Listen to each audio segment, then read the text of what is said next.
Ah, awesome. Man, I really do love Slam Dunk, but man, I'm kind of looking for a little bit for, I don't know, maybe something a little bit more gritty or something like that. Ah, gritty, you say?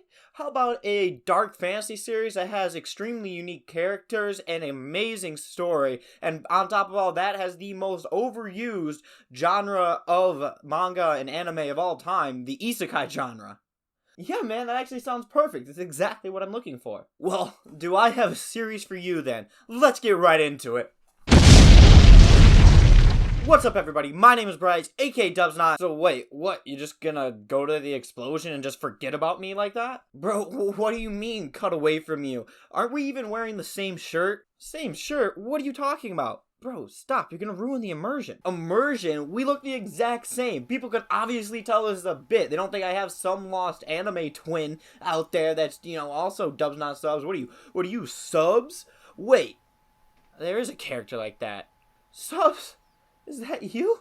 Oh, stop. I'm getting sidetracked. I gotta get back onto this amazing manga to tell you guys about. I don't want to lose all my viewers because I tend to watch time goes down a lot after a minute. Wait. Before we continue, why don't all these people right here like, comment, subscribe if you feel you deserve it. It will mean a lot, and it'll let that little guy over there with that colorful old t-shirt, he'll really appreciate it. I bet you he will, and it will mean a lot. And if you guys feel that he deserves it, definitely hit that subscribe button, hit that like button, and comment down below, and let us know what you think.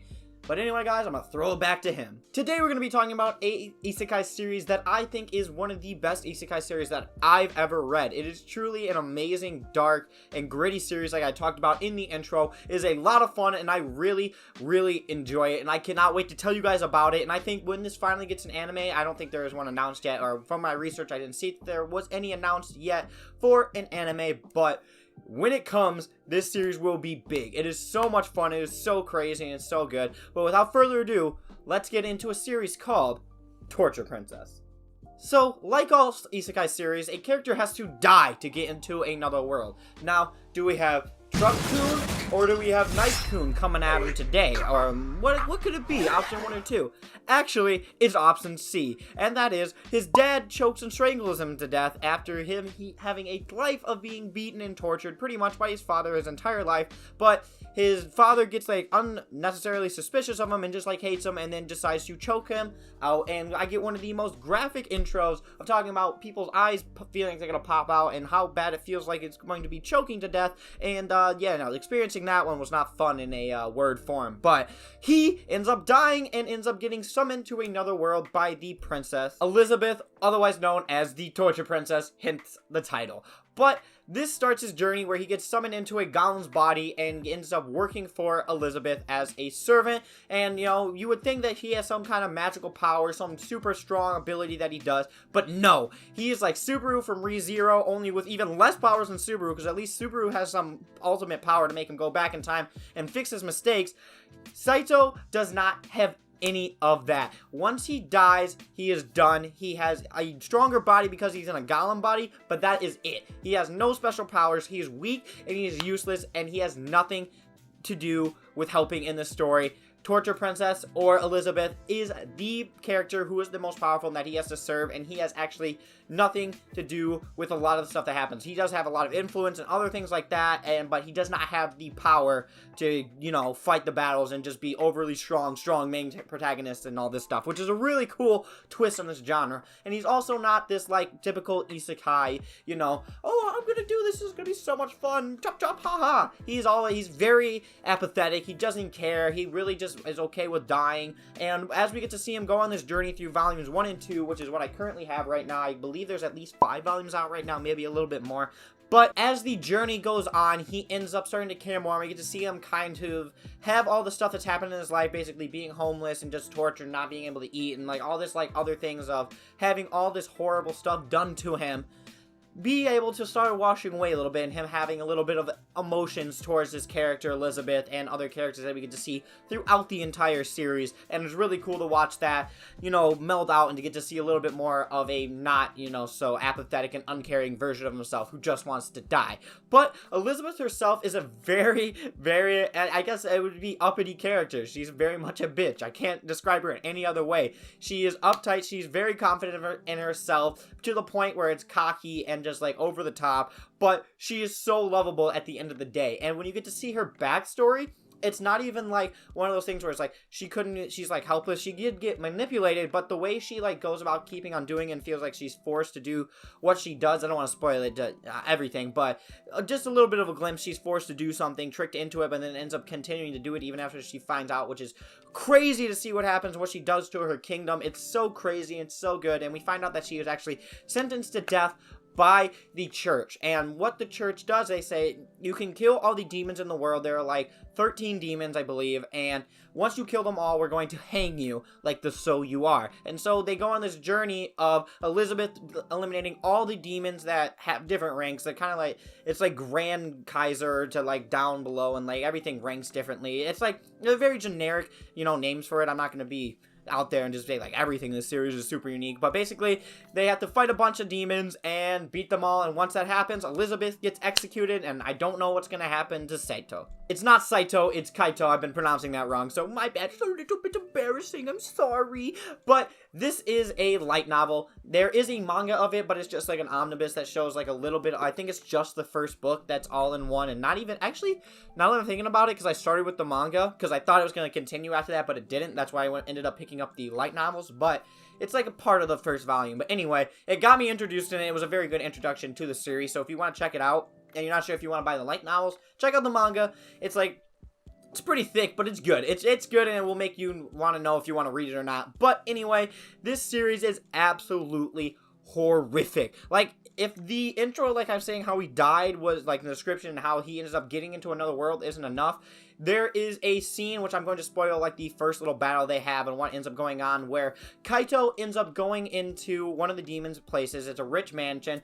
He ends up getting captured, and what happens is they end up doing a Hunger Games style death game where a bunch of kids are forced into this room and have to kill each other, where only one can survive and gets the promise of living. But we all know how demons work. That shit ain't gonna go down very pretty. So we basically get to go on this journey and watching all these kids pretty much, you know, just get offed and killed either by other kids, by these things and obstacles that have been brought into like the world, or as this progresses they end up starting to escape and try to almost get out of the manor. And Kaito has started this relationship with one of the kids down there who he's trying to save. He's starting to get attached, and what ends up happening at the end is Kaito saves them. The kid comes back and ends up saving Kaito from death from the demon, and then the kid dies and then tells him to live on for them, and that's how it kind of switches up, and there's a little bit more, and then the demon ends up getting like literally squashed like in between like two pillars, and just like this kind of shit. And it's insane. Like Elizabeth ends up doing that. It's crazy, but as you can see, it's very dark. They don't hold anything back. There's also another scene later on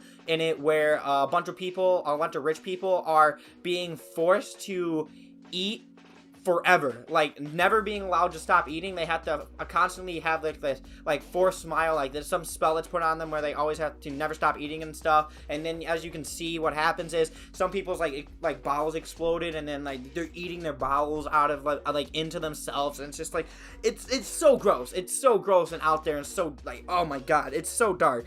But at the end of the day, this series is so entertaining. It's so amazing. The best way I can describe it is it's like Berserk without the nudity and sex. That's how I can describe it. It's gruesome.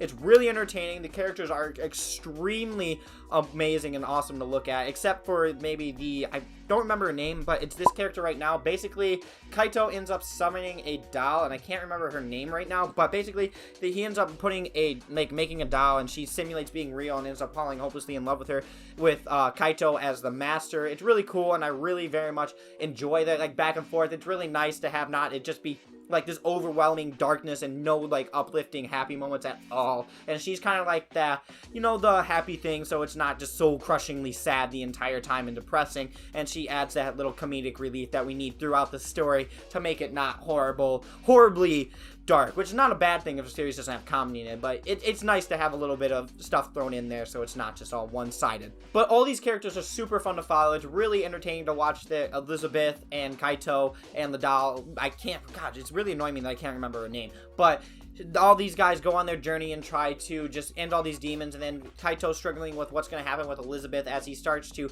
not develop like feelings of love, but just adoration and just friendship, and finally having someone to connect with that actually like cares about Kaito in a way. And it's very entertaining to watch this and him struggle with the fact knowing that she's gonna die later on, but also knowing that she's not really truly innocent in any of this either. It's really cool. It's a really interesting like back and forth between all this. The battles are absolutely amazing. They're epic. They're over the top. They're gruesome. They're action packed. They're really entertaining. And volume 1 and 2 has just been top tier light novels and just a manga, not a manga series, but a series in general. And I really very much enjoy it. And it was very much a sleeper hit for me. I didn't expect myself to enjoy it as much as I did, but man, oh man, am I glad I read this. And I really strongly all you guys, please read it. If you like your dark gritty series, you like your Berserk, you like your Vinland Saga, I'm trying to think of a dark fantasy series like right now, but it's escaping me. Anyway, read this series. Read it. It's so good. It's so dark and gritty. It's so amazing. It's one of the best light novels I've ever read. It's one of the best otaku like manga anime things that I've ever read. It's so unique. It's so dark. It's so entertaining. All the characters are unique. The story follows a kind of linear path because you know what they're going to do. They're going to go on this path of destroying all the demons, and you don't really expect some of the stuff to happen because there are twists and turns along the way where Kaito has to, you know, in volume 2 there's something that changes where he has to, you know, change a little bit about himself, and a lot of things where the indestructible Elizabeth isn't so indestructible. And it's really cool to see that the demons can necessarily might like take down Elizabeth, and she's not like this all-powerful like wavering thing of strength that nothing can topple. And it's really cool to see how these people manipulate, like using their demon powers to like manipulate people to try to get Elizabeth messed up. And it's really cool mind games that go on alongside of it. It's really cool and I very much enjoy it. And I love Torture Princess so much. I'm currently, as you can see, my bookmark in, oh, that's a bank statement. I hope none of you guys could see that. I hope not, but anyway, that's gonna be very bad. Yeah, let me continue now after that awkward little transition. It's very good. Read it. Recommend it. It's so good. If you want your dark series, definitely check it out. And you're okay with it being a light novel, I 100% recommend that you guys read this. Please, please, please. It's so good. I really want you to check it out because you guys are missing out if not, because it's really good. But anyway, guys, thank you so much for watching. I really do appreciate it. It means a lot. Please like, comment, and subscribe if you feel that I deserved it. It means a lot. It lets me know that you guys enjoy this type of content, and it also, you know, it's a lot to, it's nice to hear from you guys. I really appreciate it. I really appreciate you guys watching this vlog. Please make sure to like, comment, subscribe, and as always, Dubs not subs.